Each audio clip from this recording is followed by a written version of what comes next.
Plongez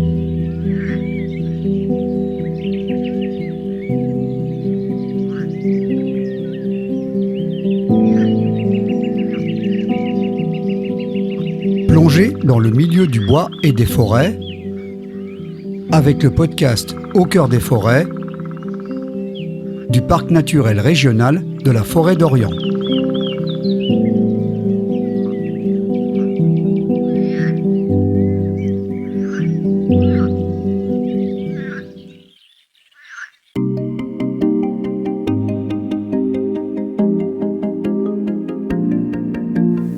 Dans l'épisode précédent, nous vous avons parlé des essences de la Forêt d'Orient. Dans ce numéro, nous allons revenir sur le cycle forestier de celles qui y sont majoritaires, à savoir le chêne et le hêtre. Nous allons aussi vous parler du renouvellement de la forêt et des projets de plantation, ainsi que de l'équilibre sylvo-cynégétique. La Forêt d'Orient s'inscrit dans une gestion sylvicole durable et réfléchie afin de produire des bois de gros diamètre, du gros bois et du très gros bois. C'est ainsi qu'elle produit du chêne, réputé pour sa qualité de bois d'œuvre. Il existe plusieurs techniques de gestion qui orientent la croissance du peuplement et donc des bois. Pour découvrir les différents traitements forestiers que l'on peut observer sur le parc, nous avons rendez-vous avec un expert, Christophe Pichery. Par le terme d'expertise, on entend l'expertise préjudice, tous les dommages qui peuvent survenir en forêt, tempête, incendie, abattage en infraction, etc. Et également tout ce qui est chiffrage de valeur. Christophe Pichery, je suis expert forestier et je travaille à la gestion d'expertise des forêts privées dans le quart nord-est de la France. Bon, l'expertise valeur bois ou préjudice bois, c'est classique, des arbres, combien ça vaut quand ils sont coupés par erreur, en infraction, etc. Mais en effet, on est amené de plus en plus aujourd'hui à chiffrer ce qu'on appelle les externalités et notamment la valeur financière d'un préjudice qui pourrait survenir sur de la faune, de la flore ou des habitats qui sont relativement rares ou plus ou moins communs d'ailleurs en fait. Pour la gestion forestière des forêts privées, vous trouvez différentes structures, en plus des experts forestiers qui sont fédérés dans une compagnie. Vous trouvez classiquement des coopératives forestières. Vous trouvez également des groupements de services, même si le statut est aujourd'hui très marginal, il n'y en a quasiment plus en France. Puis vous trouvez également des gestionnaires forestiers indépendants, souvent des techniciens forestiers qui proposent du conseil et de la gestion de façon indépendante. Je suis vraiment spécialisé en matière d'application du traitement irrégulier pour la partie gestion et puis en partie expertise, tout ce qui est expertise environnementale, étude d'impact ou expertise des états sanitaires ou sécuritaires des arbres de parc et d'ornement. La Forêt d'Orient se caractérise par ses peuplements riches et diversifiés. Un peuplement est un ensemble de végétaux ligneux hors bois mort. Il y a plusieurs types de peuplements en Forêt d'Orient. C'est de leur diversité que découle leur production de bois. Il y a les peuplements de taillis simple. Il s'agit de peuplements feuillus, issus de rejets de souches ou de drageons à structure régulière. Le taillis simple est donc un peuplement forestier à structure régulière. Il y a les peuplements de futaies régulières. Comme pour les peuplements de taillis simple, ceux de futaies régulières sont, comme leur nom l'indique, à structure régulière. La majorité des arbres ont le même âge et le même diamètre, et l'essence recherchée pour la production de bois, que l'on appelle essence objective, est majoritaire sur la parcelle. Cette structure suit les stades d'évolution des semis, fourrés, gaulis, perchis et futaies jeunes, adultes ou vieilles. La futaie régulière peut provenir de la régularisation d'un taillis sous futaie ou d'une futaie irrégulière, ou encore du balivage d'un taillis. C'est aussi un traitement. Un autre type de traitement est la sylviculture à couvert continu. Christophe Pichery est un expert de la mise en œuvre de ce traitement dans la région.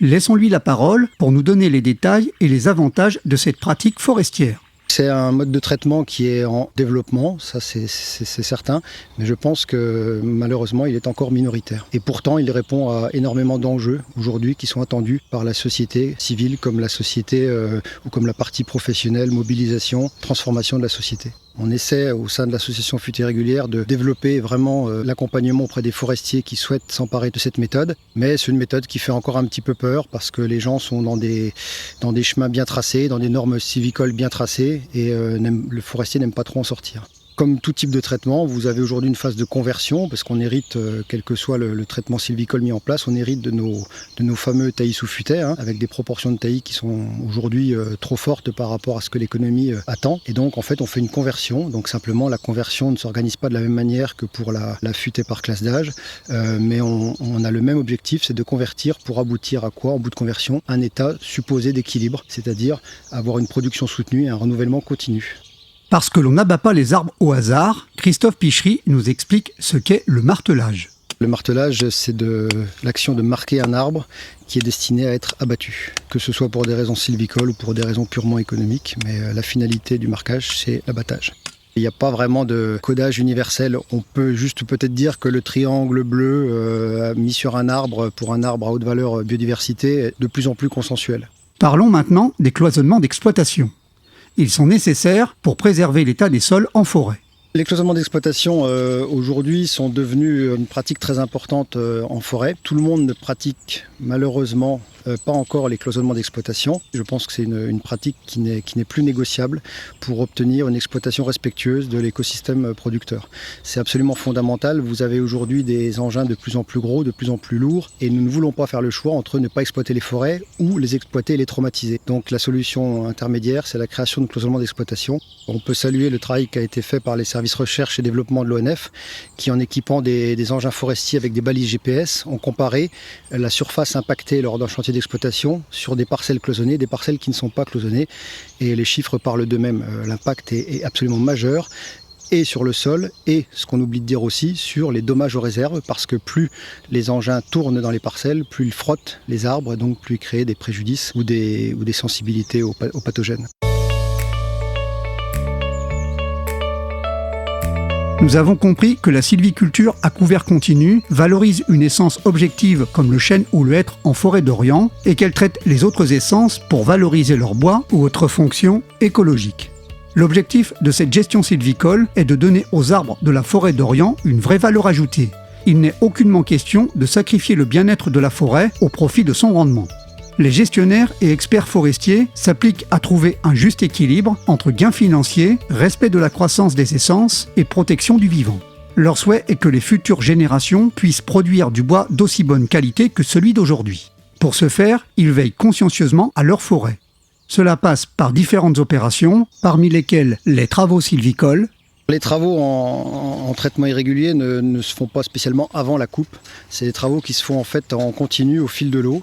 Et on appelle ça des soins culturaux, c'est-à-dire un ensemble de boîtes à outils, de travaux, que ce soit de la taille, des lagages, des annélations, des cassages, des détourages. Enfin, on a tous les outils possibles.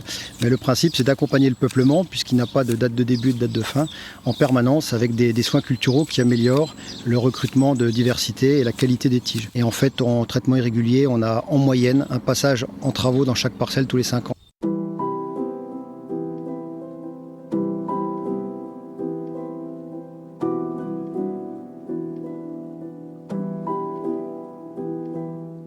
En forêt d'Orient, on ne plante pas ou peu. On mise plutôt sur le renouvellement naturel des essences. Le renouvellement de la forêt, par régénération naturelle, est beaucoup moins coûteux que la plantation. Il ne nécessite ni de préparation de terrain ou de travail du sol, ni d'achat de plants ou de protection gibier. Il ne demande que des soins culturaux autour des tiges d'avenir. La régénération naturelle permet aussi une bonne résilience de la forêt. C'est intéressant en vue des changements climatiques dont les impacts se font déjà ressentir. Il arrive que l'on soit obligé de planter en forêt d'Orient. Ça peut être le cas après une coupe, pour raisons sanitaires ou après une tempête, en regarni pour compléter les trous dans un peuplement, ou encore dans le cadre d'un essai d'une adaptation au changement climatique. On appelle cela une migration assistée. Ce type de plantation impose d'être vigilant au choix des essences pour qu'il n'y ait pas de compétition avec la richesse génétique en place. Petit détour du côté d'une pépinière de la région pour nous préciser les étapes et les manières de planter les essences forestières. Le métier de pépiniériste consiste à semer des graines en pleine terre pour ensuite apporter à la forêt des plants qui font entre 20 et 80 cm, voire plus si le propriétaire nous demande des plants un peu plus grands.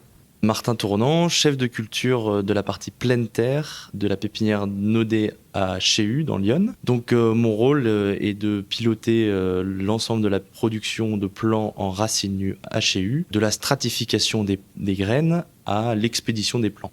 La stratification, on reçoit les graines sèches dans la pépinière, donc il faut les réactiver leur système pour qu'elles germent correctement. On va mettre en température négative pendant l'hiver, entre -1 et 2 degrés, pour ensuite qu'elle se régénère en humidification avec un peu d'eau, et derrière refaire une stratification chaude pour derrière une germination.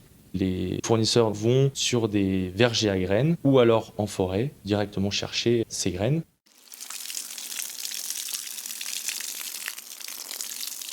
Les plants peuvent être vendus en trois catégories. En racine nue, donc ça veut dire qu'on vend un plant où la racine est nue, on l'a arraché en pleine terre, dans du sable souvent, pour ensuite le mettre en forêt dans un trou, directement, sans terre.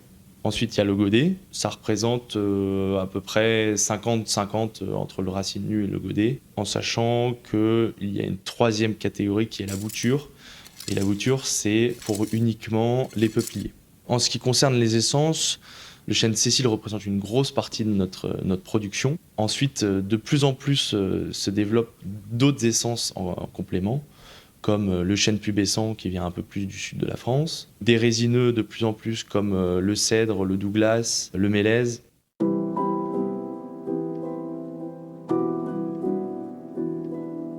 Martin Tournant nous a expliqué les étapes de préparation des plants. Il ne nous reste plus qu'à préparer le terrain pour la plantation en forêt.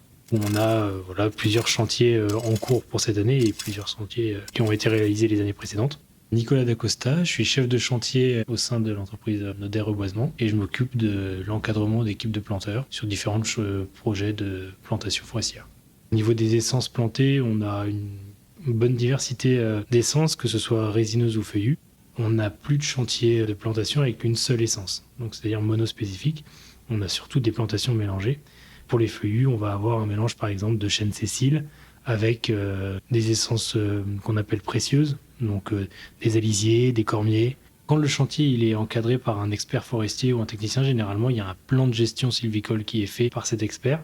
C'est cet expert qui va venir nous voir pour une prestation de plantation, voire de préparation de sol. Après, pour des particuliers qui vont pas forcément être suivis par des techniciens forestiers, on peut apporter notre expertise sur ce domaine-là et leur conseiller des mélanges d'essences propices sur leur terrain. Pour un chantier de plantation qui réussit bien, ce qu'il faut, c'est une bonne préparation de terrain. Si on veut que les plants se développent au mieux, il faut que le terrain soit le plus propice à leur développement. On travaille de plus en plus avec des appareils chenillés et donc une préparation de sol avec ce qu'on appelle en poté travaillé. Donc c'est une mini-pelle qui va venir décompacter le sol et émietter légèrement en surface pour favoriser l'enracinement du plant et éviter qu'il y ait une concurrence herbacée qui s'installe trop rapidement suite à la plantation. Ensuite, c'est la fraîcheur des plants, évidemment. Nous, on travaille directement avec les plants issus de notre pépinière, donc on est maître de notre logistique et on est capable d'apporter nos plants le plus rapidement possible et donc ils passent le moins de temps hors de la pépinière. Ils sont très rapidement mis en place sur le terrain. Sur des terrains qui vont s'y prêter, c'est-à-dire qui sont d'une grande surface relativement plat et avec un terrain qui s'y prête, on peut mettre en place une plantation mécanisée.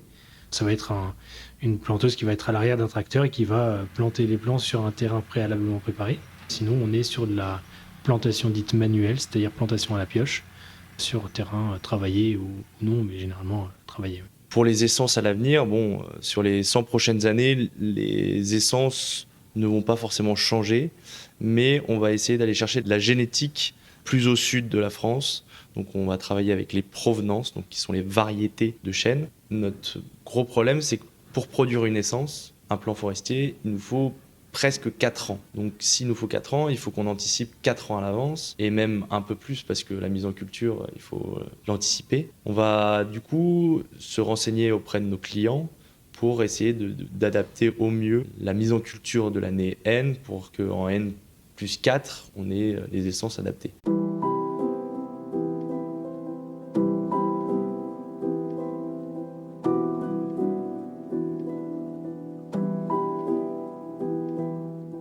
Retournons en forêt pour comprendre les problèmes auxquels font face les forestiers pour assurer le renouvellement des peuplements de façon naturelle. Rencontre avec Grégory Delagneau, technicien forestier à l'Office national des forêts. L'équilibre sylvo-cynégétique, c'est quand il y a une bonne adéquation entre les populations de grands animaux vivant en forêt et le milieu forestier qui les abrite. Cet équilibre est considéré comme atteint lorsqu'il est possible de régénérer naturellement une essence en place, sans protection artificielle et sans porter atteinte à la capacité de perpétuation de ces populations. L'équilibre ne s'est pas modifié au cours de ces dernières années parce qu'en fait nous avons des indicateurs de changement écologique, des indices kilométriques concernant les populations de chevreuils et les indices de consommation concernant les populations de chevreuils et de cervidés. Et ces indices ne montrent pas d'une part d'augmentation de fréquentation, mais ni une diminution. Donc on est plutôt dans une phase stable, mais pour nous n'est pas encore satisfaisante parce que nous n'arrivons toujours pas à renouveler nos peuplements forestiers de façon naturelle. Nous sommes obligés de protéger de différentes manières, soit par des protections individuelles, soit par des protections collectives, donc des engrillagements. Les espèces les plus impactantes, c'est les 3 espèces d'ongulés et de suidés qu'on a sur la forêt d'Orient, c'est le chevreuil, le cerf et le sanglier. Leur impact n'est pas le même parce que ce ne sont pas les mêmes espèces. Nous avons un fort impact du sanglier par rapport au boutis. Alors le boutis, c'est le fait que le sanglier retourne la surface du sol pour récupérer les fruits forestiers à consommer. Et quand il retourne la surface du sol, il retourne aussi les semis que nous, on essaye d'acquérir au sol. Le chevreuil, qui est une espèce qui consomme énormément d'espèces ligneuses et de semi-ligneuses, c'est-à-dire des arbres et des arbustes, de la ronce, des noisetiers, des choses comme ça. Lui, il va avoir un fort impact sur notre recherche de semis, parce qu'il va consommer vraiment localement, parce que c'est un animal très territorial, il va consommer localement énormément de ligneux. Et enfin, le cerf, qui est une espèce qui est beaucoup plus difficile pour nous à gérer. Le cerf va consommer du ligneux, mais sur une courte période de l'année. Mais cette courte période suffit à impacter fortement nos peuplements, surtout les forêts qui sont en bordure de la réserve naturelle de la forêt d'Orient. La pression de la grande faune est importante parce qu'on a mis en place, il y a plus de 40 ans, une gestion des espèces pour pouvoir faire proliférer ces espèces qui étaient à un niveau très très bas il y a 40 ans. On a fait épargner les femelles notamment pour permettre une reproduction plus importante de l'espèce. Et aujourd'hui, on est à un niveau qui a dépassé nos attentes et on a du mal à revenir à un niveau qui correspond aux attentes de la forêt. Les conséquences sont la difficulté de renouveler nos essences, donc ça implique des coûts supplémentaires. On a du mal à pouvoir conserver notre fructification, donc notamment les glandés pour les chênes, d'une part par la consommation des sangliers de ces fruits, et d'autre part, quand on arrive à avoir du semis au sol, ça arrive assez fréquemment qu'il soit abruti par le chevreuil ou par le cerf. Ça implique du coup une perte de qualité de nos semis et à terme une perte de qualité aussi de nos arbres futurs. On a aussi une perte de diversité dans nos forêts parce qu'on a des espèces dont les chevreuils et les cerfs sont très friands. Je pense notamment au tilleul. Le tilleul qui est fortement abruti et à terme on a peur que cette espèce ait tendance à disparaître par l'abrutissement des cervidés.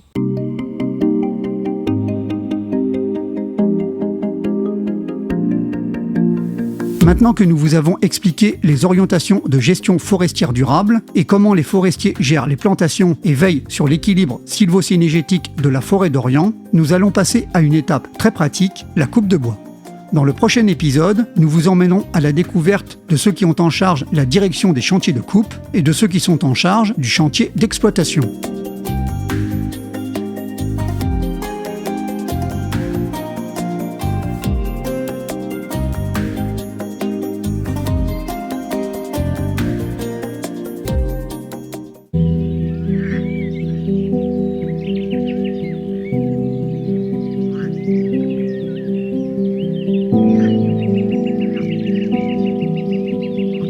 Vous venez d'écouter Au cœur des forêts, un podcast du Parc naturel régional de la Forêt d'Orient, produit en partenariat avec la région Grand Est.